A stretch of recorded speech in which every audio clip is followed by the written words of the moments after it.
The desert air was thick with silence, broken only by the slow, circling shadows overhead. Vultures wheeled lazily against the pale sky, their wings catching the light like black sails. Below them lay a bundle of matted fur, ribs pressing against skin that barely clung to bone, breath rattling in shallow bursts. The German shepherd puppy was still alive, though his body had already begun to surrender. His eyes were glazed but restless, darting at the shadows that crept closer with every hesitant step. Dust clung to his lashes. His paws twitched feebly against the earth as if he were running in some other place, perhaps in memory, perhaps in dream. The air tasted of iron and heat, and the ground beneath him was stamped with talon marks from the scavengers that had already tested his stillness. When the soldier found him, it was as though time cracked open in the middle of that terrible stillness, a jarring break in the order of what should have been an inevitable death. The vultures scattered at the sound of boots against gravel, their wings beating a storm into the silence. In that moment, between decay and rescue, the soldier's shadow fell across the trembling body, and the story began. The sky was vast and pitiless, the kind of blue that swallowed everything beneath it. Heat shimmered above the cracked earth, bending the horizon into liquid mirages. And in that emptiness, a small body trembled against the dirt. His fur was a dull gray-brown, once meant to be soft but now tangled with dust and blood. The vultures had been circling for hours, wings etching dark strokes across the sun. They would land, test the stillness with cautious steps, then lift away again when the weak chest rose just enough to betray life. The puppy's breath was thin, rasping like wind slipping through a broken shutter. His ribs pressed against skin stretched too tight, a living map of hunger and exhaustion. Each blink was a slow surrender, as if his eyes had grown too heavy to carry the burden of sight. He shifted once, paw scraping against gravel, and the movement startled the nearest bird. It hopped back, its black feathers whispering as if death itself were impatient. The soldier saw them first, the vultures in their slow, endless orbit, and followed their shadows down. He had been walking alone, rifle across his back, boots weighted with dust and silence. His patrol had ended hours ago, but solitude had kept him moving, chasing stillness where others chased sleep. He didn't expect to find life clinging to the dirt, not like this. He paused several steps away, staring. The puppy's eyes met his for a fleeting second, glazed but defiant. Not pleading, not begging, just a faint flicker against the pull of the earth. Something in that gaze pressed against the soldier's chest harder than any battlefield ever had. He dropped his rifle's strap from his shoulder and crouched, his shadow sweeping over the tiny, battered frame. The vultures hissed and scattered, their wings breaking the silence in violent bursts. The soldier extended one hand, slow and deliberate, as though he were reaching for a landmine. His fingers touched the fragile ribs, rising and falling too shallow, and the heat of fever seeped into his palm. The pup shivered but didn't pull away. In the stillness of that moment, surrounded by circling death and the smell of heat struck earth, the soldier made a decision without speaking it. He slid both hands beneath the frail body, lifting with care so precise it betrayed the steel of his uniform. The puppy's head fell limply against his arm, ears twitching once at the sound of a heartbeat steadier than his own. As the soldier rose, the world shifted. The circle above broke apart, vultures retreating against the glare.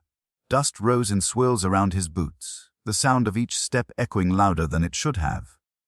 The puppy stirred faintly, a breath rattling through cracked lips, and in that fragile sound lay the beginning of something neither rescuer nor rescued yet understood. The soldier adjusted his hold, pressed the frail chest closer to his own, and kept walking. Behind him, the vultures returned to their orbit, waiting for mistakes. But for the first time, the waiting was in vain. The soldier walked with a burden so light it should not have weighed anything, yet every step pressed deeper than carrying his own pack. The puppy lay across his forearm, limp but breathing, each inhale whistling faintly through a narrow throat. Heat rolled up from the ground in waves, making the air tremble. The soldier's uniform clung damp against his back. He shifted the pup slightly, afraid that even the rough fabric of his sleeve might bruise what little strength remained. The silence between them was not silence at all. It was broken by the soldier's own pulse drumming through his ears, by the faint scrape of boots over gravel, by the shallow flutter of the pup's chest. Each sound was a reminder life was not gone yet, but it slipped like water through his fingers. He adjusted his grip again, realizing for the first time that his hands were shaking. Not from exhaustion, not from fear of the vultures or the emptiness around them, but from something more fragile. The awareness that this tiny creature's survival depended wholly on him.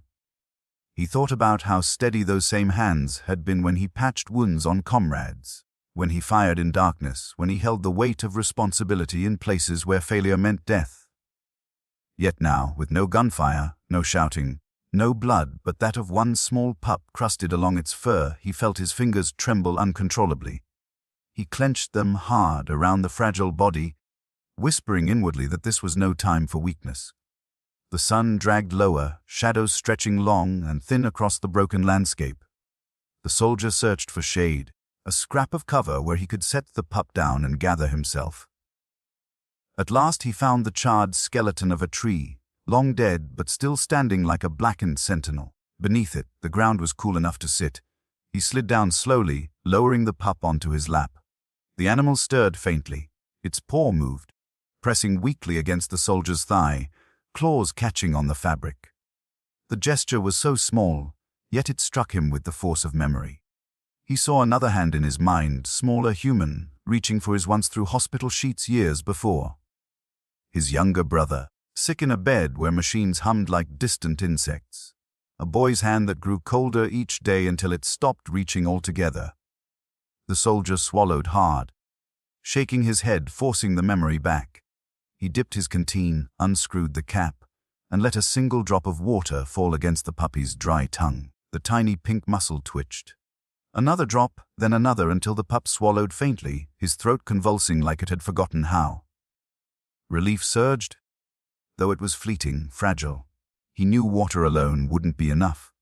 From his rations, he tore a piece of dried bread, softened it between his teeth, then placed the pulp gently against the puppy's mouth. It was messy, awkward, the kind of act that made his own throat ache with desperation. The pup managed to swallow just a fraction, and the soldier let out a breath he hadn't realized he was holding. Night crept across the land with sudden sharpness. The sky blurred into indigo, and the heat of day collapsed into a chill that gnawed through his uniform. Coyotes howled from somewhere far, their voices threading through the emptiness. The soldier adjusted his hold on the puppy, wrapping him in the flap of his jacket. The small body radiated heat of its own, feverish yet still alive. He sat there in the half-light, whispering without meaning to words broken and unshaped. "You're not dying tonight. Not tonight. I've seen enough of that." His voice cracked on the last syllable, so quiet that even he barely heard it. The pup's ear twitched, as though catching the sound. His hands stopped trembling only when exhaustion settled like a blanket over his limbs. He pressed the pup closer, the rhythm of his own chest lending steadiness to a breath that might have otherwise slipped away. As the stars pricked open in the black sky above, the soldier realized this rescue was not an interruption to his journey. It was the journey now. The first night blurred into a long procession of shallow breaths and whispered prayers the soldier hadn't spoken since childhood. He didn't sleep, not fully. His body slumped against the blackened tree trunk, while his ears remained tuned to the faint rasp of the puppy's lungs. Every pause between breaths carved its own knife into his chest, each silence stretching too long, too uncertain. He would jolt awake at the absence, press a trembling hand to the fragile ribcage, and exhale only when he felt the rise, the tiniest resistance against the void. When dawn broke, it came soft and merciless all at once. A pale wash of gold spilled across the barren ground, outlining the cracked earth in a light too pure for the weight of death so near. The soldier lifted his head, muscles stiff, and looked down at the bundle in his arms. The puppy was still there, still breathing, though his body felt lighter than air itself. His ears twitched once at the morning wind, and that tiny flicker filled the soldier's chest with something fierce. Anger at the cruelty of it all, hope too dangerous to trust. He set out again, one arm cradling the pup, the other clutching his canteen like a relic. The walk was endless, heat rising once more, but each step was marked by intention. When the puppy whimpered, a sound no louder than the cry of an insect, the soldier stopped and knelt, letting drops of water wet the swollen tongue. When the pup's head lolled too heavy, he pressed it gently back against his chest and whispered steady words, "Stay here. With me. Just a little longer." His voice was rough, but it steadied him as much as it steadied the dying creature. Nights multiplied. He built crude shelters with branches, laid the pup against folded cloth, and sat vigil. Coyotes drew closer some evenings, their howls slicing the quiet, but his fire kept them at bay.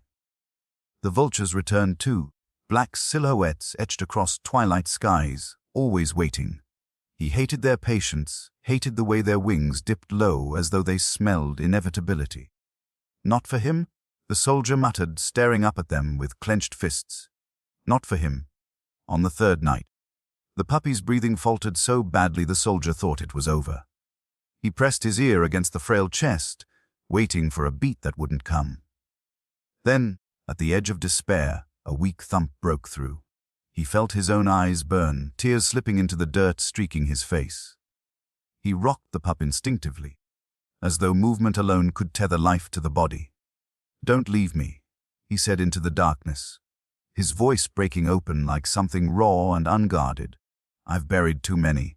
Slowly, against reason, the pup began to strengthen, not with sudden leaps, but with the kind of fragile progress only someone watching every breath could notice. His eyes lingered open longer.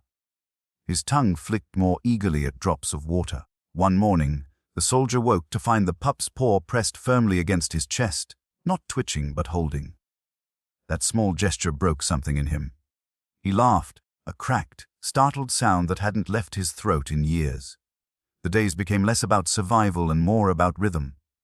The soldier spoke aloud, not stories of glory or war, but fragments of memory he'd never shared with anyone. He told of his brother's laugh, of promises that dissolved in hospital corridors, of battles he fought in silence long after the gunfire stopped. The puppy listened without comprehension, but his eyes, clearer each day, held something that felt like understanding. Together they existed in that fragile space, between breath and silence, between life and its undoing. Each night the soldier whispered, not prayers but vows, "Tomorrow you'll be stronger. Tomorrow we'll walk farther." And each dawn, when he opened his eyes and found the pup still beside him, the promise reshaped itself into truth. By the end of the second week, the pup no longer lay limp in his arms. He staggered to his feet, unsteady as a shadow, ears pricked against the wind. His ribs still showed, his frame still frail, but when he looked at the soldier, his gaze carried a light that had been missing from both of them for far too long. The soldier knelt, reaching out his scarred hand. The puppy sniffed it, then pressed his muzzle against the palm with deliberate weight. And in that moment, something unspoken passed between them. They had both been pulled back from edges no one else had seen. They had both chosen, in their own way, to stay. The soldier woke to a sound he hadn't heard in years, an attempt at a bark, cracked and uncertain, spilling into the dawn air like a broken note. He sat upright, disoriented, and found the puppy standing on unsteady legs just beyond the glow of the dying fire. The little body trembled, ribs still sharp beneath skin, but the tail twitched once, then twice. The soldier's chest tightened at the sight. That sound, that defiant scrap of voice, was no longer survival. It was resistance. Day by day the frailty receded, though it never vanished entirely. The soldier fed him softened scraps, watched as appetite grew stronger, saw the way his eyes tracked motion now with sharpness instead of fog. Each evening, when the desert winds cooled the earth and the stars bled into the sky, the pup would stumble in circles, chasing invisible ghosts, paws kicking up little storms of dust. His clumsy play dragged laughter from the soldier's throat, rough at first, then freer, as if he had forgotten what it felt like for sound to escape without weight. The vultures still circled sometimes, but the soldier no longer feared them. He watched the pup lift his head, ears pricked, growling in a voice that cracked but carried intent. It was enough to scatter the shadows. One morning, the soldier caught himself whispering, "Good boy," and the words startled him, not because they were strange, but because they felt natural, inevitable, as if they had always belonged here in the space between them. With strength came mischief. The pup found his soldiers bootlesses, tugging them with determination until the knot slipped loose. He dragged sticks twice his size, dropped them proudly at the soldier's feet, then collapsed from the effort. The soldier, once rigid and silent, knelt and tied scraps of cloth into crude toys, tossing them into the sand, watching the pup chase with reckless energy. The laughter returned again, softer this time, steady. But growth carried its own sting. The soldier saw flashes of what this life might have been without vultures, without hunger. He imagined the pup running freely in fields, bounding through streams, ears flying, tongue lolling, no scars across his skin.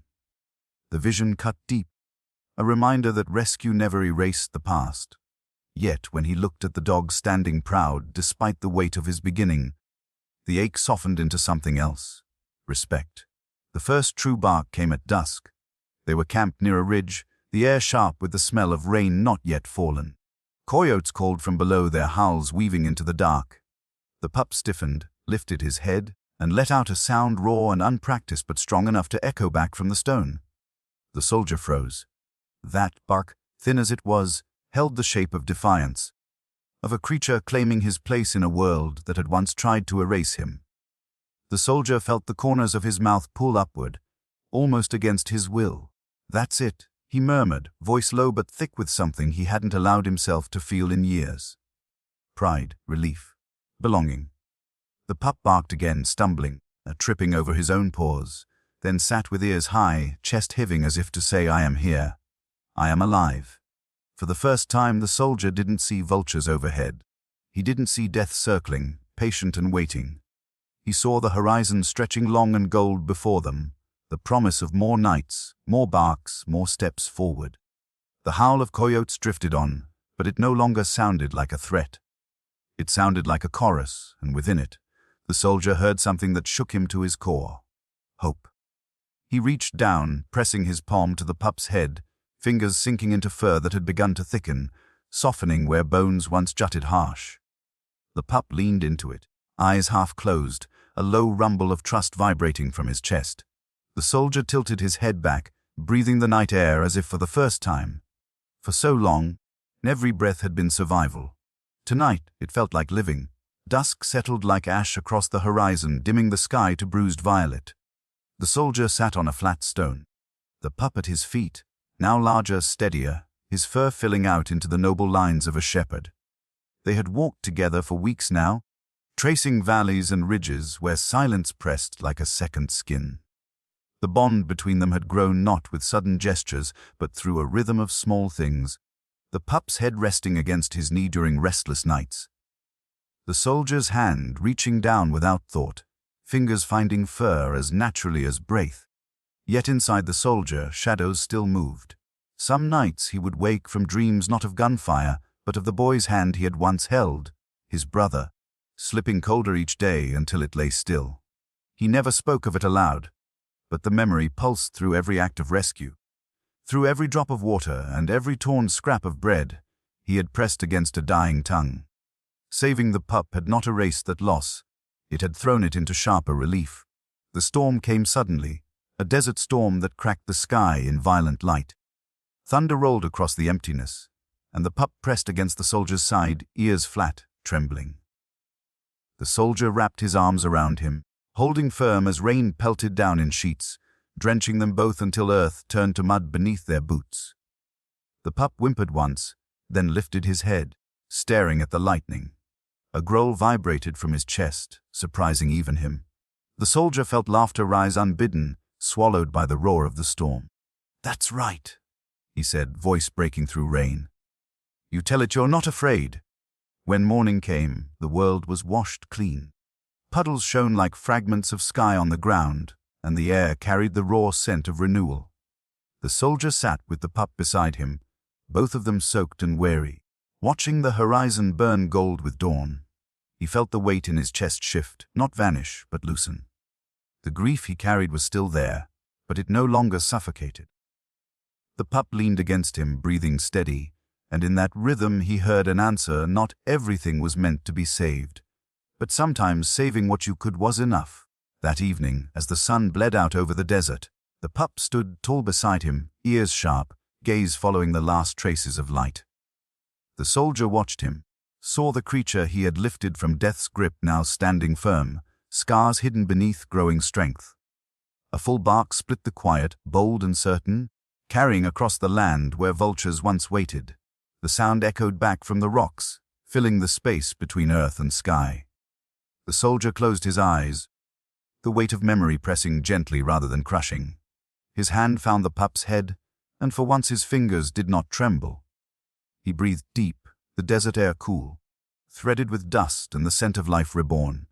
The last shadow stretched across the sand, long and thin, then melted into the dusk. There were no vultures now, only a man and a dog, sitting at the edge of night, bound not by rescue alone but by what came after.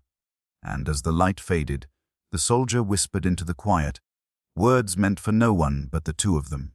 "We made it." The pup leaned into his side, eyes reflecting the last trace of fire in the sky. Together they watched as darkness claimed the land, not with fear, but with a silence that felt like peace. The desert air was thick with silence, broken only by the slow, circling shadows overhead. Vultures wheeled lazily against the pale sky, their wings catching the light like black sails. Below them lay a bundle of matted fur, ribs pressing against skin that barely clung to bone, breath rattling in shallow bursts. The German shepherd puppy was still alive, though his body had already begun to surrender. His eyes were glazed but restless, darting at the shadows that crept closer with every hesitant step. Dust clung to his lashes. His paws twitched feebly against the earth as if he were running in some other place, perhaps in memory, perhaps in dream. The air tasted of iron and heat, and the ground beneath him was stamped with talon marks from the scavengers that had already tested his stillness. When the soldier found him, it was as though time cracked open in the middle of that terrible stillness, a jarring break in the order of what should have been an inevitable death. The vultures scattered at the sound of boots against gravel, their wings beating a storm into the silence. The soldier's shadow fell across the trembling body. He froze, struck by the sight. In the middle of this sun-baked wasteland, where emptiness was the only language, life still clung to the dirt in the smallest, most fragile form. The pup's eyes met his for a fleeting second, glazed but defiant. Not pleading, not begging, just a faint flicker against the pull of the earth. Something in that gaze pressed against the soldier's chest, harder than any battlefield ever had. He dropped his rifle's strap from his shoulder and crouched, his shadow sweeping over the tiny battered frame. The vultures hissed and scattered, their wings breaking the silence in violent bursts. The soldier extended one hand, slow and deliberate, as though he were reaching for a landmine. His fingers touched the fragile ribs, rising and falling too shallow, and the heat of fever seeped into his palm. The pup shivered but didn't pull away. In the stillness of that moment, surrounded by circling death and the smell of heat struck earth, the soldier made a decision without speaking it. He slid both hands beneath the frail body, lifting with care so precise it betrayed the steel of his uniform. The puppy's head fell limply against his arm, ears twitching once at the sound of a heartbeat steadier than his own. As the soldier rose, the world shifted. The circle above broke apart, vultures retreating against the glare. Dust rose in swirls around his boots, the sound of each step echoing louder than it should have. The puppy stirred faintly, a breath rattling through cracked lips, and in that fragile sound lay the beginning of something neither rescuer nor rescued yet understood. The soldier adjusted his hold, pressed the frail chest closer to his own, and kept walking. Behind him, the vultures returned to their orbit, waiting for mistakes.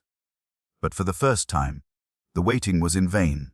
He carried the pup for miles, though the weight was nothing compared to what it demanded of him. His arms grew sore, but he dared not shift too abruptly. Each step crunched against gravel, dust rising to sting his throat. He told himself he had carried heavier burdens, packs filled with ammunition, comrades dragged bleeding from fire, but none had made his fingers tremble as they did now. The pup's breathing was shallow, too shallow, and sometimes it paused long enough for fear to lance through him like shrapnel. He pressed his ear closer, waiting, until he felt that weak rhythm again. His hands clenched tighter, as though his grip alone could tether the pup to life. When night fell, he found the charred skeleton of a tree and sank beneath it, sliding the bundle into his lap. The air turned sharp with cold. The stars spread endless across the black. Coyotes howled in the distance, and the soldier pressed his jacket around the frail body, whispering words he didn't know he still remembered. "You're not dying tonight. Not tonight. I've seen enough of that." His voice cracked, too soft for the wind to carry, but the pup's ear twitched. He fed him in fragments. Drops of water from a canteen dripped carefully onto a swollen tongue, bits of bread softened between his own teeth. It was clumsy, desperate, but it worked. The pup swallowed. The soldier exhaled, his breath shaking, eyes burning with relief. He sat through the night awake, jerking upright every time the pup's breathing faltered. Each silence stretched too long, too merciless, until the rise of a tiny ribcage pulled him back from the edge. Days blurred into a rhythm of vigilance. Walking by day, carrying the pup wrapped against his chest, stopping whenever a weak cry broke the air. Nights filled with vigil, his hands trembling less with fear than with the strange weight of care. He remembered another hand, smaller, colder. The brother he had once watched fade in a hospital bed. Machines whirring uselessly. He whispered those memories to the pup when the darkness pressed too heavy, as though saying them aloud could ease the burden. And slowly, impossibly, the pup began to answer life with life. His eyes stayed open longer. His tongue lapped greedily at drops of water. One morning, the soldier woke to find a paw pressed against his chest, steady holding. He laughed aloud, a sound startled and cracked from Dessous. The desert heard it, carrying it thinly across the rocks, a reminder that sound could be more than survival. By the end of the second week, the pup no longer lay limp in his arms. He staggered on unsteady legs, ears twitching at every distant call. His bark, at first a broken rasp, grew sharper, more insistent. The soldier watched, astonished, as the creature he had pulled from Vulture's shadows now stood, chest heaving, announcing his existence into the air. The coyotes howled back, and the pup answered with a sound too small to rival theirs, but powerful enough to echo off the ridge. The soldier's laughter softened into pride. He tossed sticks into the dust, watched the pup trip over his paws chasing them. He tied cloth scraps into toys, found himself speaking aloud without hesitation. "Good boy." The words startled him not because they were new, but because they fit. Strength grew, but scars remained. He saw in flashes what life should have been. Open fields, running streams, freedom without memory of death.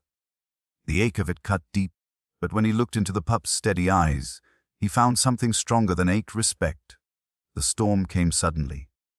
Lightning split the sky, rain pelting the desert, until the earth turned slick beneath their boots.